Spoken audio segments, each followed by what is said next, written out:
Deposit వస్తే మీరు ఎంత షరతు కడితే అంత షరతు. ఎందుకంటే వాళ్ళు కట్టింది లేదు, వాళ్ళు ఇచ్చింది లేదు. అందుకే ఇవాళ మీరు ఆలోచన చేయండి. నిర్మల్లో పోటీ పడుతున్నది ముగ్గురులో ఇద్దరికి, ఒకరికోసారి ఒకరికి చాలాసార్లు వచ్చినాయి.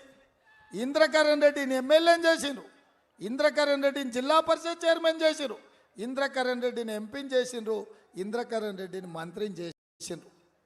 మరి ఇంద్రకరణ్ రెడ్డి మీకేమన్నా చేసిండా అని నేను అడుగుతున్నా.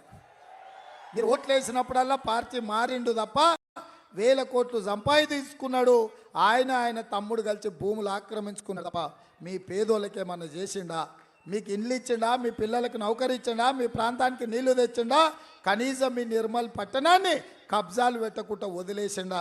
ఈ నిర్మల్ కళాకారులకు, కొయ్య బొమ్మలకు మంచి పేరు ప్రతిష్టలు ఉన్నాయి. ఏమన్నా నిర్మల్ బొమ్మలకు ఏమన్నా ప్రత్యేకంగా ఏమన్నా మార్కెట్ ఏర్పాటు చేసిందా మీకు? మరి ఏమి చేయనప్పుడు మళ్ళొక్కసారి వచ్చిండు. ఇంకొక ఆయన కూడా ఎమ్మెల్యే అయ్యిండు. ఇక ఇంతకుముందే శ్రీహరి అన్న చెప్పిండు,